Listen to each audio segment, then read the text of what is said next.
हसणं होईल सोपं, जीवन होईल खास। पलूस आणि परिसरातील नागरिकांच्या आता दाताच्या उपचारासाठी सांगली, कोल्हापूर, पुणे, मुंबईची धावपळ थांबणार।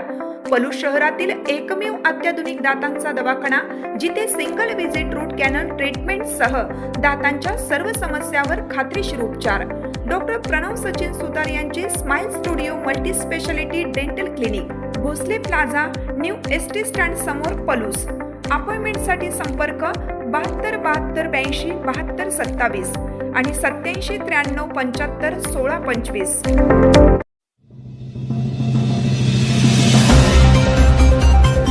राष्ट्रवादी काँग्रेस पार्टीच्या वतीनं सावित्रीबाई फुले यांची जयंती उत्साहात साजरी। क्रांतिज्योती सावित्रीबाई फुले यांचा जन्म सातारा जिल्ह्यातील नायगाव या गावी 3 जानेवारी 1831 रोजी झाला। आज आपण त्यांची 195वी जयंती साजरी करीत आहोत। भारतातील पहिल्या महिला शिक्षिका, मुख्याध्यापिका आणि खऱ्या अर्थाने स्त्रीमुक्ती व महिला सक्षमीकरण चळवळीच्या त्या जननी होत्या, असे मत राष्ट्रवादी काँग्रेस पक्षाचे नेते प्रदीप कदम यांनी जयंतीनिमित्त व्यक्त केले। राष्ट्रवादी काँग्रेस पार्टी पलूसच्या वतीनं जयंती उत्साहात साजरी करण्यात आली।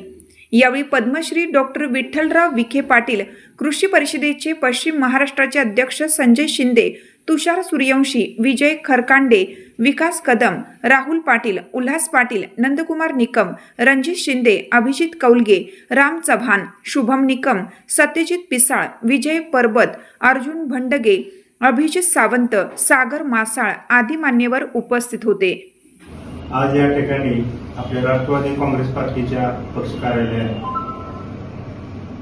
थोर समाजसेविका व स्त्री शिक्षणाच्या आद्य क्रांतिकारक म्हणलं तर काय वावगं ठरणार नाही, सावित्रीबाई फुले यांची आज जयंती आहे।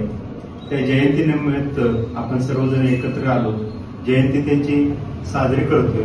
आज ज्या स्त्री शिक्षणाचा जो मूळ पाया जो रोवला गेलाय, तो आज त्याची सुरुवात ही सावित्रीबाई फुलेंनी केली। त्यांनी शिक्षक एक समाजसेवक म्हणून चांगल्या प्रकारे काम केलं। आजची ह्या स्त्रीवर्गाला जे शिक्षण मिळतंय ती त्यांची ही सावित्रीबाई फुलेंचीच कृपा, ती म्हणलं तर काही वावगं ठरणार नाही। आज आपण सगळ्यांनी सावित्रीबाई फुलेंची जयंती जी साजरी केली, यातून चांगला बोध घेऊन स्त्री शिक्षणासाठी आणि चांगल्या गोष्टी करणं हे आपल्याला क्रमप्राप्त राहील आणि हे आपण इथून पुढे चांगल्या प्रकारे करूया।